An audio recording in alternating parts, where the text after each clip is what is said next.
ప్రకటన గ్రంథం 1వ అధ్యాయం 1వ వచనం మనం చదివితే, యేసుక్రీస్తు తన దాసులకు కనుపరుచుటకు. చెప్పండి, ఎవరికటది? ఇంగ్లీష్లో రాయబడింది టు షో అన్టు హిస్ సర్వెంట్స్. తన దాసులకు కనుపరచడానికి ఇచ్చిన ప్రత్యక్షత అని మొదటి వచనంలో ఇంట్రడక్షన్ మనం చూస్తాం. అంటే ఇది ఎవరి కోసం ఇవ్వబడిందట? అమెరికా వాళ్ళకి ఇవ్వబడిన ప్రత్యక్షత అన్నాడా? లేదా ఆఫ్ఘనిస్తాన్ వాళ్ళకి మాత్రమే ఇవ్వబడిన ప్రత్యక్షత అన్నాడా? లేదా ఆస్ట్రేలియా వాళ్ళకి ఇవ్వబడిన ప్రత్యక్షత అన్నాడా? లేదా బాగా చదువుకున్న వాళ్ళకి ఇవ్వబడిన ప్రత్యక్షత అన్నాడా? కోటీశ్వర్లకి ఇవ్వబడిన ప్రత్యక్షత అన్నాడా? నో. రెవల్యూషన్ మామూలుగా మనం ఆలోచన చేస్తుంటే దేవుడు తన దాసులకు తెలియపరచడానికి, కనుపరచడానికి ఇవ్వబడిన ప్రత్యక్షత. అంటే ప్రకటన గ్రంథాన్ని సరిగా అర్థం చేసుకోవాలంటే మొట్టమొదటగా మనలో ఉండాల్సిన ఒక అర్హత ఏంటంటే, మనము దేవుని దాసులుగా మార్చబడ్డామా లేదా?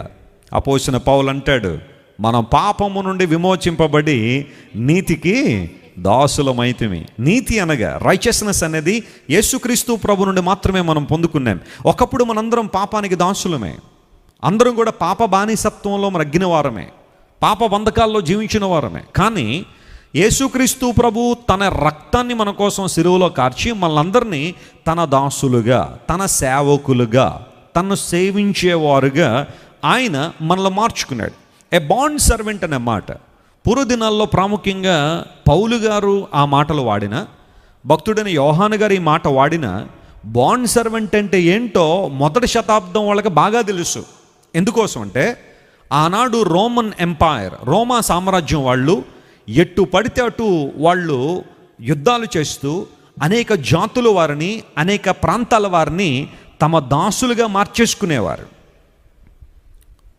చరిత్రలో మనం గమనిస్తే సుమారుగా 6 మిలియన్ సర్వెంట్స్ రోమన్ ఎంపరర్స్ కింద, ఆ తర్వాత అక్కడున్న వారందరి దగ్గర పనిచేస్తుండేవారు. 6 మిలియన్, 60 లక్షల మంది దాసులు, అది కూడా చరిత్రలో రికగ్నైజ్ చేయబడిన వారు.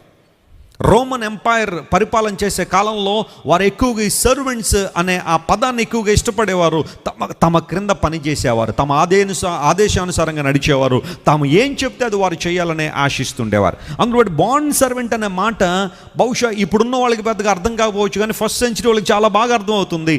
తన దాసులు అంటే ఆ యజమాని ఏది చెబితే అది చేసేవారు. You got the point? యజమాని ఏది చెబితే అది చేసేవారు. మరలా ప్రకటన గ్రంథం 22వ అధ్యాయం దగ్గరికి రండి ఒకసారి. 6వ వచనం మనం చదివితే అక్కడ కూడా ఈ మాట రాయబడింది. Revelation chapter 22 and verse 6. మరియు ఆ దూత ఇలాగు నాతో చెప్పెను, ఈ మాటలు నమ్మకములను సత్యములునై ఉన్నవి ప్రవక్తల ఆత్మలకు. చూడండి, ప్రవక్తల ఆత్మలకు దేవుడగు ప్రభువు త్వరలో సంభవింపవలసిన వాటిని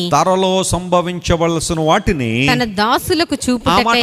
చేసుకోండి, ఎవరికి చూపించడానికట? తన దాసులకు చూపుటకై తన దూతను పంపెను.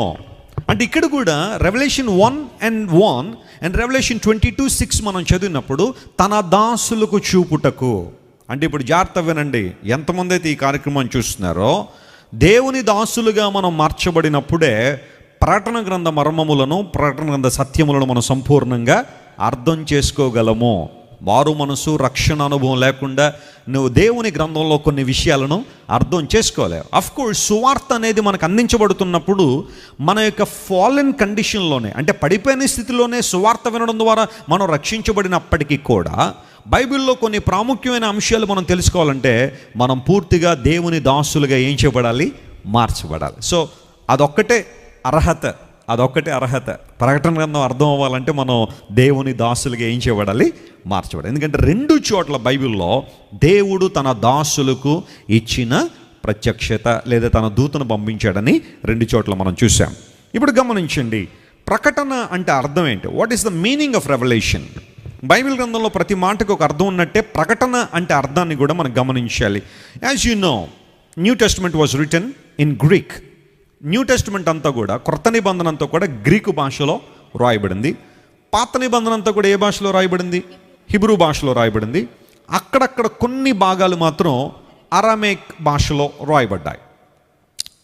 You know that? తెలుసు కదా మీకు ఆ విషయం. పాత నిబంధన అంతా కూడా హిబ్రూ భాషలో, అక్కడక్కడ కొన్ని భాగాలు మాత్రం అరామేక్లో రాయబడ్డాయి. బట్ ఎంటైర్ న్యూ టెస్టమెంట్ అంతా కూడా ప్రాముఖ్యంగా గ్రీకు భాషలో రాయబడింది. సో ఆనాడు గ్రీకు భాషలో రెవల్యూషన్ అనే మాటను గ్రీకులో మనం చూస్తే అపోకలిప్సిస్ అనే పదం వాడబడింది. అపోకలిప్సిస్ మీరు చూస్తున్నారు, ఆ స్పెల్లింగ్ మీరు రాసుకోవచ్చు. ది అపోకలిప్సిస్ అనే పదం, లేదా అపోకలిప్స్ అని కూడా మనం పలకచ్చు. దాని అర్థం ఏంటి అంటే, ఆ అపోకలిప్సిస్ అనే పదానికి, గ్రీకు పదానికి సరైన అర్థం ఏంటంటే అన్వెయిలింగ్, తెరవబడుట లేదా విప్పబడుట అని అర్థం. చూడండి, ఎవరి మీద ఒక ముసుగు వేసాం అనుకోండి, ఆ ముసుగు తీస్తారు కదా ఒక రోజున.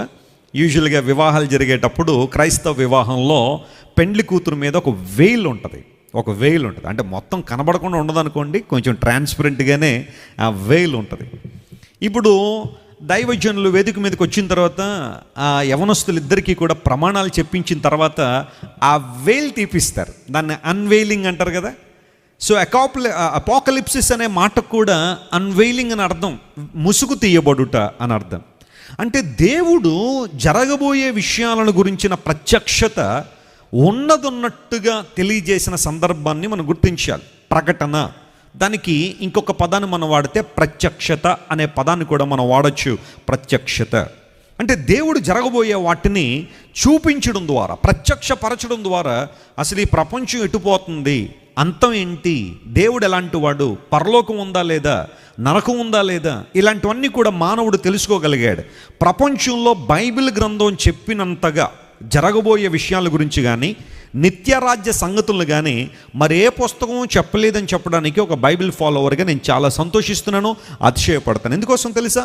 బైబిల్ గ్రంథంలో విశ్వాస యొక్క మహిమ ఎలా ఉండబోతుందో, దేవుని రాజ్యం యొక్క మహోన్నతమైన అనుభవాలు ఎలా ఉండబోతున్నాయో, ఒకవేళ పాపం నుండి విడుదల పొందకుండా గనక నశించిపోతే అలాంటి వారి దౌర్భాగ్య పరిస్థితులు ఎలా ఉంటాయో చాలా క్లియర్గా, స్పష్టంగా బైబిల్లో రాయబడ్డాయి. సో అపోకలిప్సిస్ అనగా అన్వెయిలింగ్, ప్రత్యక్షపరచుట, విప్పుట అని అర్థం. అందును బట్టి మనం ప్రకటనలో ఎక్కువగా ఆ మాటను తరచుగా మనం చూస్తూ ఉంటాం. Alright, so the meaning of revolution is unveiling, అనగా విప్పుట లేదా ప్రత్యక్షత అనే మాటను గుర్తించాలి.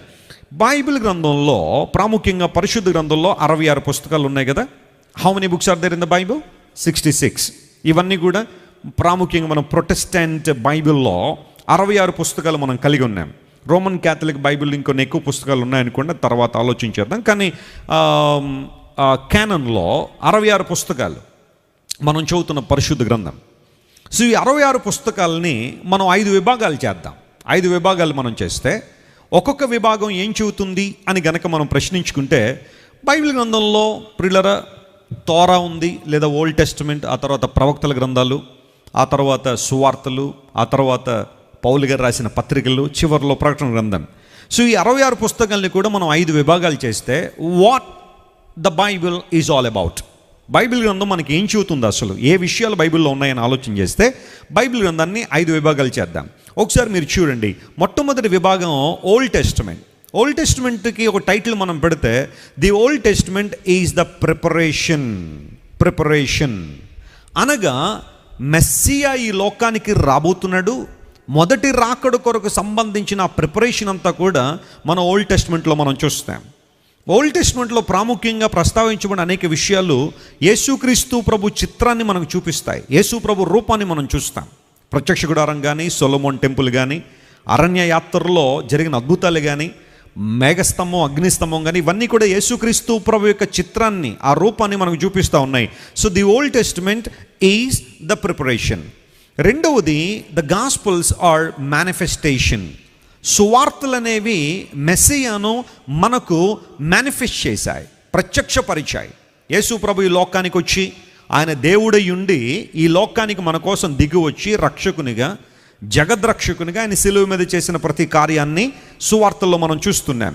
సో సిలువ మీద యేసు ప్రభు ఎందుకు చనిపోయారు, ఎందుకు ఆయన మరణాన్ని జయించి తిరిగి లేచారు, అసలు ఆయన ఎందుకు ఈ లోకానికి వచ్చారు, ఇలాంటివన్నీ కూడా తెలుసుకోవాలంటే సువార్తలు మనం చదువుతున్నాం. ఆ తర్వాత ద బుక్ ఆఫ్ యాక్ట్స్, అపోస్తలుల కార్యముల గ్రంథం. సువార్తలకు మరియు ఆ ఉత్తరాలకు మధ్యలో ఒక వారధిలాగా ఉండే అపోస్తలుల కార్యముల గ్రంథం.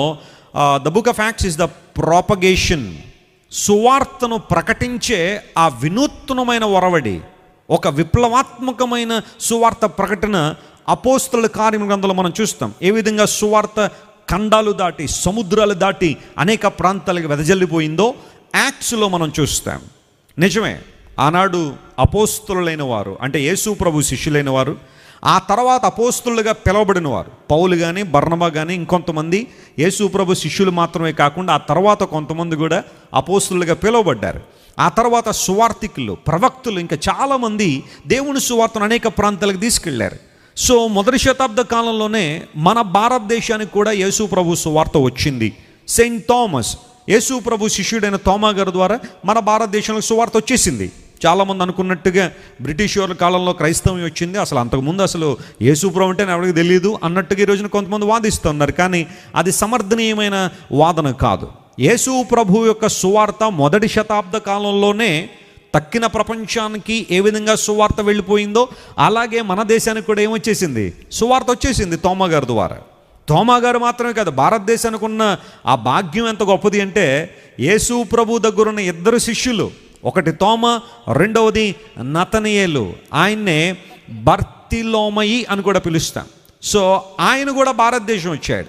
మహారాష్ట్రలో కాళ్యాణ అని మనం ఈ రోజున పిలుస్తున్న, పూర్వదినాల్లో పిలిచే ఆ ప్రాంతం ఇప్పుడు కళ్యాణ్ అని పిలుస్తారు. ఒకళ్ళు ఎవరైనా కళ్యాణ్ అనే ప్రాంతం నుండి వాక్యం వింటా ఉంటే మీ ప్రాంతానికే నతనీయులు గారు వచ్చారు. బర్తిలోమయి అనబడే యేసుప్రభు శిష్యుడు వచ్చాడు.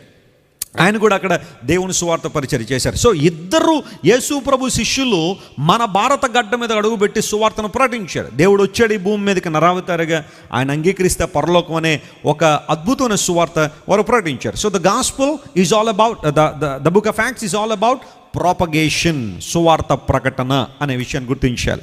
ఆ తర్వాత ఎపిజల్స్ అనగా ఉత్తరాలు, పౌలు గారు రాసిన ఉత్తరాలు కానీ, పేతురు గారు రాసిన ఉత్తరాలు కానీ, లేదా యేసు ప్రభు సహోదరులు యాకోబు, యూదా రాసిన ఉత్తరాలు కానీ, వీటన్నిటిని మనం ఏమని చెబుతామంటే ఎపిజల్స్ గివ్ ది ఎక్స్ప్లెనేషన్.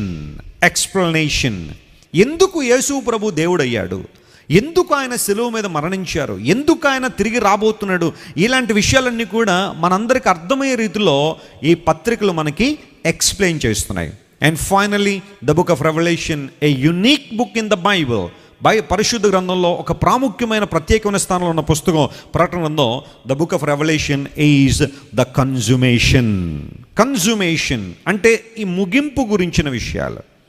ఈ యొక్క యుగము లేదా ఈ ప్రపంచానికి ముగింపు అనేది ఉంది, అది ఎలా ఉండబోతుంది, నిత్యత్వ ప్రారంభం ఎలా ఉండబోతుంది అనే విషయాలు ప్రకటన గ్రంథం మనకు సెలవిస్తున్నాయి. కాబట్టి బైబిల్ గ్రంథాన్ని ఈ 5 విభాగాలుగా మనం విభజిస్తే అసలు బైబిల్ అంటే ఏంటో మనకు చాలా క్లియర్గా అర్థం అవుతుంది. The book of revolution talks about consummation. చివరి దినాల్లో ఈ సృష్టి ఎలా ముగించబడబోతుందో, ఎందుకంటే ఒకనాడు దేవుడు సృష్టిని ప్రారంభించాడు, ఆయన సృష్టించాడు, ఒక రోజున ఈ సృష్టిని ఆయన ముగించబోతున్నాడు. అది ఎలా ఉండబోతుంది అనేది ప్రకటన గ్రంథం చాలా క్లియర్గా సెలవిస్తూ ఉంది. సో ఇప్పుడు ప్రకటన గ్రంథంలో ఉన్న ఆర్డర్ మనం చూద్దాం. ఆ మెసేజ్ మనకి ఎలా కమ్యూనికేట్ చేయబడింది అని ఆలోచన చేస్తే మనం ప్రకటన గ్రంథాన్ని జాగ్రత్త చూస్తే ఒకసారి ఈ స్లైడ్ మీరు చూడండి. మొట్టమొదటిగా యేసుక్రీస్తు ప్రభువారు, he is the lord of all and is the king of kings. యేసుక్రీస్తు ప్రభువారు, ఈ ఆర్డర్ మీకు చెబుతాను. Jesus, angel, apostle John and the church are the Christians. యేసుక్రీస్తు ప్రభువారు తన దూతకు ప్రత్యక్షతలు ఇచ్చినప్పుడు, ఆ దూత యోహాను గారికి ప్రత్యక్షతలు ఇచ్చినప్పుడు యోహాను గారు సర్వ ప్రపంచానికి ఆ ప్రత్యక్షతను ఇచ్చాడు. ఈ ఆర్డర్ మనం చూడాలి. ఎందుకు దేవుడు కొన్నిసార్లు ఈ ఆర్డర్ను ఫాలో అవుతుంటారు? ఆయనే స్వయంగా మనతో మాట్లాడచ్చు కదా అనిపిస్తుంది, కానీ God follows a method while communicating a message to all of us. దేవుడు ఒక మెసేజ్ మనకి ఇవ్వాలనుకున్నప్పుడు ఆయన ఒక ఆ కమ్యూనికేషన్లో దేవుడు కొంతమందిని దేవుడు వినియోగించుకుంటాడు. ఫర్ ఎగ్జాంపుల్, చాలామంది అడుగుతూ ఉంటారు, దేవుడు మనతో మాట్లాడతాడా అంటే ఖచ్చితంగా మాట్లాడతాడు.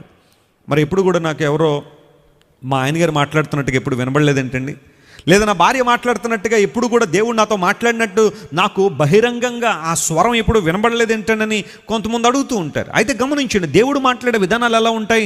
First and foremost way, God speaks to us through his word.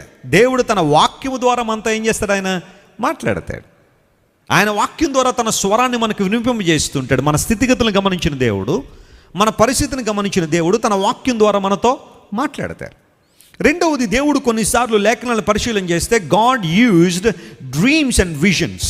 దేవుడు కొన్నిసార్లు స్వప్నములను, దర్శనములను, తన ప్రణాళికలు లేదా తన ఉద్దేశాలు తెలియపరచడానికి దేవుడు వాడుకున్నాడు.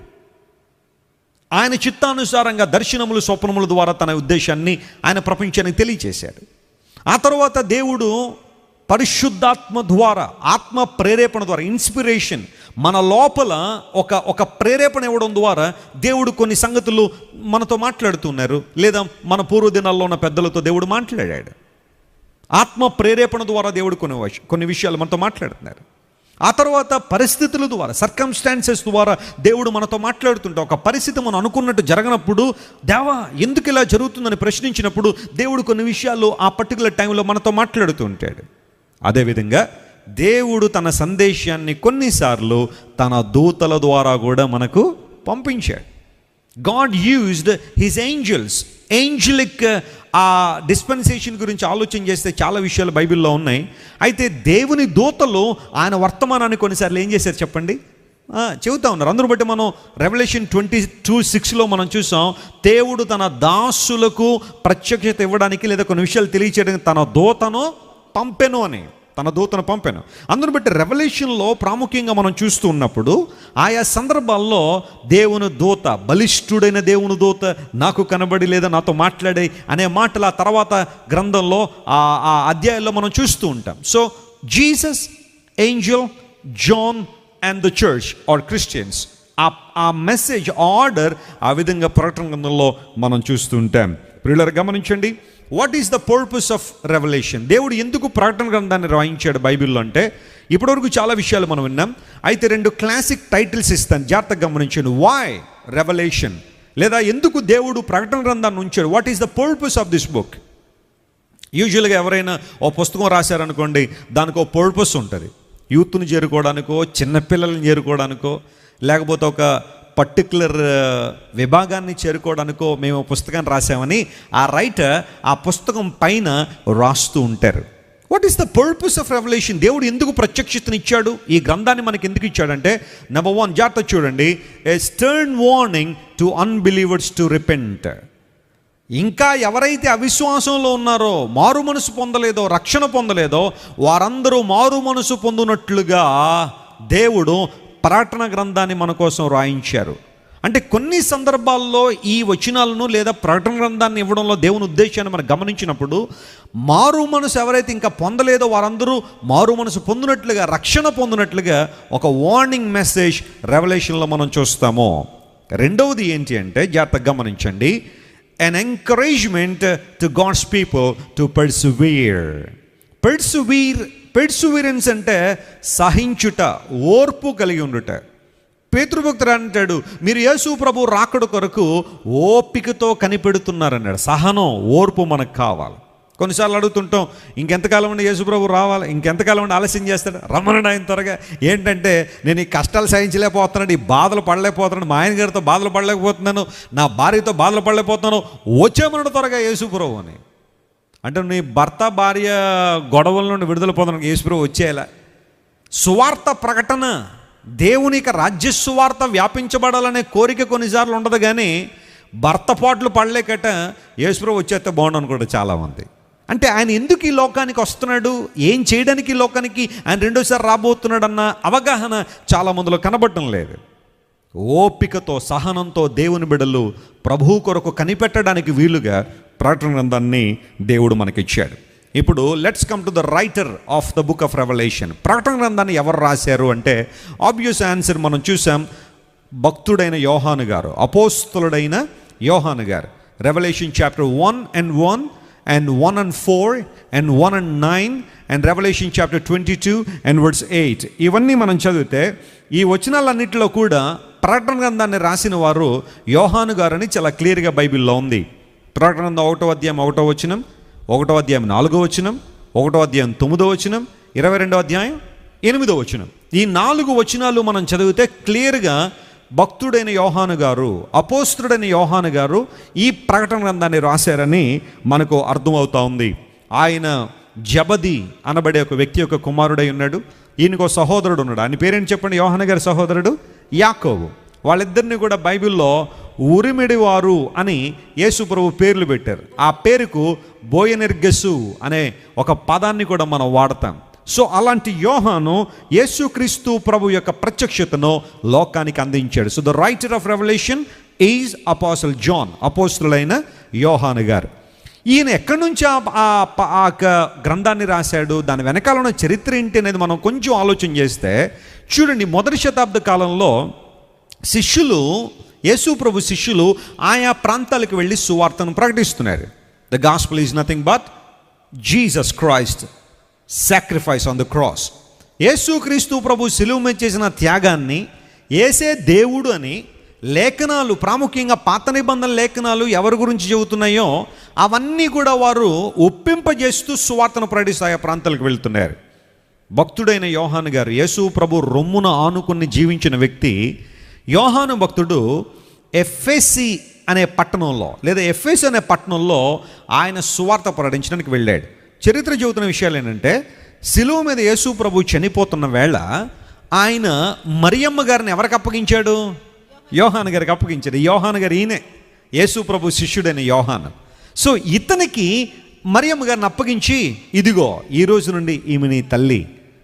యేసు ప్రభు వారు తల్లి వైపు చూసి, అమ్మా ఇదిగో నీ కుమారుడని మరియమ్మ గారికి యోహాను, యోహాను గారికి మరియమ్మను అప్పగించి యేసు ప్రభు శిలువ మీద చనిపోయారు. ఆ తర్వాత యేసు ప్రభు తన మీద పెట్టిన బాధ్యతను నెరవేరుస్తూ, యోహాను గారు అంటే నాకు చాలా ఇష్టం, ఎందుకోసం తెలుసా? ఆయన ప్రభువు పెట్టిన బాధ్యతను ఏం చేశాడు? ఆయన నెరవేర్చాడు. బాధ్యతను నెరవేరుస్తూ ఆ తల్లి అయిన మరియమ్మ గారిని ఆయనతో పాటుగా ఎఫెస్ అనే పట్టణాన్ని తీసుకుని వెళ్ళి అక్కడ పరిచర్య చేశాడు చాలా కాలం, దైవజనుడైన లేదా అపోస్తులైన యోహాను గారు. ఒకసారి ఎఫెసు పట్టణం మీరు చూడండి. ఈ రోజున మనం ప్రజెంట్ టర్కీ కనుక వెళ్తే, టర్కీ అనే దేశంలో ఆ పట్టణం కనపడుతుంది, ఎఫెస్ అనే పట్టణం. Very historic city. బైబిల్ గ్రంథ చరిత్ర, ఎస్పెషల్లీ నూతన నిబంధనలో చాలా సంఘటనలు జరిగిన ఆ ప్రాంతం ఎఫెస్ అనే ప్రాంతంలోనే యోహాను గారు, శిష్యుడైన యోహాను లేదా అపోస్తులైన యోహాను అక్కడే చాలా కాలం ఉండి పరిచర్య చేశారు. ఆర్కియాలజీ కూడా చాలా విషయాలను ప్రూవ్ చేసింది. ఎఫెస్ అనే పట్టణంలో అనేకమైన ఆర్కియాలజికల్ ఎవిడెన్సెస్ దొరికాయి. వాటిల్లో ప్రతి చోట కూడా బైబిల్ వాస్తవ గ్రంథం అని రుజువుపరచబడింది. సో ఈయన ఏం చేశారంటే, ఆ ప్రాంతానికి వెళ్ళి సువార్త ప్రకటిస్తున్న రోజుల్లో ప్రియులరా, రోమా సామ్రాజ్యం ప్రపంచ ప్రఖ్యాతిగాంచిన రాజ్యంగా లేదా సూపర్ పవర్ నేషన్గా ఆ కాలంలో ఉంది. యోహాను గారు ఎప్పుడైతే ఆ ఎఫెస్ అనే పట్టణంలో, ఆ ప్రాంతాల్లో సువార్తను ప్రకటిస్తున్నారో, ఆ ఎఫెస్ అనే పట్టణం కానీ లేదా తర్వాత మనం ప్రకటన గ్రంథంలో 7 సంఘాల గురించి చూస్తాం. ఆ పట్టణాలన్నీ కూడా ఒకే లైన్లో ఇలా ఒక యూ షేప్లో ఉంటాయి. వాటన్నిటినీ కూడా పూర్వ దినాల్లో చిన్న ఆసియా అని పిలిచేవారు, మైనర్ ఏషియా అని పిలిచేవారు. మైనర్ ఏషియాలో ఎఫెస్ అనే పట్టణం చాలా ప్రాముఖ్యమైన పట్టణం. అక్కడ యోహాను గారు దేవుని సువార్తను ప్రకటిస్తున్న ఆ తరుణంలో రోమా సామ్రాజ్యానికి ఒక ఎంపరర్ వచ్చాడు. అతను చూడండి ఒకసారి, అతని పేరు డొమిషియన్. డొమిషియన్ అని మీరు చూస్తున్న ఈ వ్యక్తి దాదాపుగా క్రీస్తు శకము 51లో పుట్టిన ఈ వ్యక్తి 96 వరకు బ్రతికాడు. అయితే ఇతనికి రోమా సామ్రాజ్యం 81వ సంవత్సరంలో తన చేతిలోకి వచ్చింది. ఎందుకోసం అంటే, తన సహోదరుడైన టైటస్ భయంకర రీతిలో జబ్బు చేసి చచ్చిపోతాడు. ఆ టైటస్ అనే రాజు ఎవరంటే, యెరూషలేం మీదకి దండెత్తి AD 70లో యెరూషలేం మీద దండెత్తి మొత్తం యూదులందరినీ చెదరగొట్టేశాడు. చాలా భయంకర హింస ఆ టైంలో జరిగింది. యెరూషలేమును కైవసం చేసుకునే ఆ ప్రక్రియలో టైటస్ అనే వ్యక్తి, కారణం ఏంటంటే అతని తండ్రి పక్షంగా పోరాడు. అప్పటికి ఇంకా అతనికి ఫుల్ ప్లెడ్జ్డ్గా ఎంపరర్ అవ్వలేదు టైటస్. తన తండ్రి వెస్పాసియన్ అనబడే వ్యక్తిని ఇచ్చిన ఆదేశాల ప్రకారం కొడుగ్గా వెళ్ళి యెరూషలేములో మొత్తం అందరిని, కనబడిన యూదులందరినీ కూడా హతం చేసి పడేశాడు. చాలామంది చెదిరిపోయారు. ఆ సందర్భంలో చరిత్రకారులు చెబుతారు, యెరూషలేములో మోకాళ్ళ లోతు కాలువల్లో రక్తం ప్రవహించిందట. అంత భయంకర వధ టైటస్ అనే రాజు చేశాడు. ఈ డొమిషియన్కి సహోదరుడు అనమాట అతను. ఇప్పుడు అతని సహోదరుడు 70వ సంవత్సరంలో ఆ పని చేసిన తర్వాత కొంతకాలానికి తీవ్రమైన జబ్బు చేసి భయంకరమైన విధానంలో చనిపోతాడు. చనిపోయిన తర్వాత అప్పుడు ఈ డొమిషియన్ అనే వ్యక్తి రాజు అవుతాడు రోమన్ సామ్రాజ్యానికి. అతని ఎందుకంటే అప్పుడు ఇంకా కెమెరాలు అవి లేవు కాబట్టి ఆ టైంలో చెక్కబడిన ప్రతిమలు ఏవైతే ఉన్నాయో, ఆ స్టాచ్యూస్ కానీ లేకపోతే ఆ స్కల్ప్చర్స్ కానీ ఏవైతే ఉన్నాయో వాటిని సేకరించి ఇప్పుడు ఆ ప్రక్కనున్న ఫేస్ని తయారు చేశారన్నమాట, లేకపోతే అలా డిజైన్ చేశారు. ఆ ఫేస్ని అతను ఇలా ఉంటాడేమో అని నిర్ధారణకు వచ్చారు. ఆ ఫేస్ మీకు చూపించాను అనమాట. అది కంప్యూటరైజ్డ్ ఫేస్. ఆ పక్కన ఉన్నది ఆ స్టోన్స్ అన్నింటినీ కూడా జాగ్రత్తగా పరిశీలన చేసి ఆ వ్యక్తి ఇలా ఉంటాడేమోనని డిజైన్ చేశారు కంప్యూటర్లో. డొమిషియన్ ఇతని పేరు. 81 నుండి 96 వరకు రోమా సామ్రాజ్యాన్ని పరిపాలన చేశారు. సుటోనియస్ అనే ఒక హిస్టారియన్ ఉంటాడు. అతడు ఇతని గురించి ఏం చెప్తాడో తెలుసా? నీరో ఎలాంటి దుర్మార్గమైన కార్యాలు చేశాడో డొమిషియన్ కూడా అలాంటి దుర్మార్గుడే అన్నాడు. సుటోనియస్ చెప్పిన ఒక సాక్ష్యం అది. అంటే అధికారం ఉందని, చేతిలో పవర్ ఉందని, చేతి నిండా డబ్బులు ఉన్నాయని చెప్పి మనసుకు ఏది తోస్తే అది చేసేవాళ్ళు ఉంటారు చూసారా కొంతమంది. అలాంటి వాళ్ళకి డొమిషియన్ ఒక ఉదాహరణగా ఉంటాడు. Very cruel king, very ruthless king. అసలు ఇతనికి జాలి, దయ, కనికరం అనే మాటలకు మీనింగ్ తెలియదట. భయంకరమైన వినాశనం చేసిన వ్యక్తి డొమిషియన్. సో ఇతని కాలంలో ఇతనికి యోహాను గురించి తెలియపరచబడింది. యోహాను యేసు అనబడే ఒక వ్యక్తి గురించి మాట్లాడుతున్నాడు, దేవుని సువార్త ప్రకటిస్తున్నాడు అనే విషయం ఎప్పుడైతే తెలిసిందో, డొమిషియన్ ఏం చేశారంటే యోహాన్ని ఒక నూనె కళాయిలో పడేయమన్నాడట. ఒక నూనె కళాయిలో పడేసి చంపేసేయండి అనగానే యోహాను గారిని పట్టుకున్నారు. అప్పుడు ఇంకా దాదాపు 96 అంటే AD 96 అంటే యోహాను గారు వృద్ధాప్యంలో ఉన్న కాలమే. ఆ సందర్భంలో యోహాను గారిని తీసుకొచ్చి నూనె కళాయిలో పడేశారట. విచిత్రం ఏంటో తెలుసా? చరిత్ర చెబుతా ఉంది. ఆ నూనె కళాయిలో చెప్పండి యోహాను గారు ఏం చేస్తారట? ఈత కొడతారట ఆయన. ఆ నూనె అంతా కూడా మరుగుతున్న నూనెలో యోహాను గారు ఈత కొట్టడం చూసి డొమిషియన్ ఆశ్చర్యపోయాడట. What a great thing it is, who is protecting him? అతను ఎవరు కాపాడుతున్నారు? మరుగుతున్న నూనెలో పడేస్తే ఈత కొట్టడం ఏంటి అని చాలా ఆశ్చర్యపోయాడు డొమిషియన్. బైబిల్లో అలాంటి సంఘటన జరిగిందా లేదా? ఒకనాడు నెబుకద్నెజరు కాలంలో బబులోను రాజ్యంలో షడ్రక్, మేషక్, అబేద్నెగో అనబడే 3 యవనస్తులను పట్టుకెళ్ళి ఆ భయంకరమైన అగ్నిగుండంలో పడేస్తే 4వ వాడిగా ప్రభు ఉన్నాడా లేదా? ఉన్నాడు. యోహాను జీవితంలో కూడా అలాంటి అద్భుతమే జరిగింది. కానీ అది బైబిల్లో రాయబడలేదు కాబట్టి మనం అది అంత అథారిటేటివ్గా మనం నమ్మలేం. కానీ చరిత్ర చెబుతా ఉంది యోహాను గారు నూనె కళ్ళలో పడేశారట. ఆ తర్వాత అతను చనిపోకపోయేసరికి ఆ యోహాను గారిని తీసుకుని వెళ్ళి పద్మసు అనే ద్వీపంలో, పద్మాసు అనే ద్వీపం లేదా పాట్మస్ అనే ఐలాండ్లో ఒక ఖైదీగా లేకపోతే ఒక నేరస్తుడిగా తీసుకెళ్ళి పద్మసు ద్వీపంలో పడేశారు. ఒకసారి మీరు చూడండి, దట్ ఈస్ ద పాట్మస్ ఐలాండ్. కొంతమంది తెలియక పద్మాసు ద్వీపం అంటారు. పద్మాసు కాదు, అది పద్మాసు. చెప్పండి ఏ ద్వీపం అది? పద్మస్ ద్వీపం, పాట్మస్ ఐలాండ్. ఇది ఏజియన్ అనే సముద్రం, మధ్యధరా సముద్రం, ఏజియన్ 2 కలిసే ఉంటాయి. ఆ ఏజియన్ అనే సముద్రంలో ఉండే ఒక ద్వీపం అనమాట, ఒక ఐలాండ్. పూర్వదినాల్లో కొంతమందిని తీసుకెళ్ళి భయంకరమైన శిక్ష విధించడానికి వీలుగా ఈ పద్మస్ ఐలాండ్లో పడేస్తుండేవారట. యోహాను గారిని తీసుకొచ్చి ఒంటరి వాడిని చేసి ఆ ముసలితనంలో వృద్ధాప్యులను యోహాను గారిని పట్టుకెళ్ళి పద్మస్ ఐలాండ్లో పడేశారు. ఇప్పుడు ఎవరు కాపాడతారో చూస్తాను, ఎవరు అతను రక్షిస్తారో చూస్తాను. ఆహారం లేక, సరైన ఫెలోషిప్ లేక, సోషల్ ఫెలోషిప్ లేక ఒంటరివాడిగా కుమిలి ఈ ముసలాడు అక్కడే చచ్చిపోతాడని చెప్పి యోహాను గారిని తీసుకెళ్ళి ఎక్కడ పడేశారు? పద్మస్ ద్వీపంలో పడేశారు. ప్రియులారా, మన దేవుడు ఎంత గొప్పవాడు అంటే, మన దేవుడు ఎంత ప్రాముఖ్యమైన వాడంటే, ఆనాడు యోహాను జీవితంలో ఒక శ్రమ వచ్చింది కాదంటలేదు. క్రీస్తు శ్రమలలో పాలిభాగస్తుడే యోహాను. అయితే ఆ శ్రమలో నుండే దేవుడు ఒక అద్భుతమైన ప్రత్యక్షతను యోహానికి ఇచ్చారు. దేవుని నామమునకు స్తోత్రం కలుగును గాక. He received revolution from God in his suffering. కొన్నిసార్లు మన సుఖాల్లో నేర్చుకోలేని పాఠాలు దేవుడు మన కష్టాల్లో నేర్పిస్తాడు. ఎంతమంది అగ్రీ చేస్తారు దీనికి? ఎస్. కొన్నిసార్లు మన సుఖాల్లో మనకు అర్థం కాని పాఠాలు దేవుడు మన కష్టాల్లో మనకు నేర్పిస్తూ ఉంటాడు.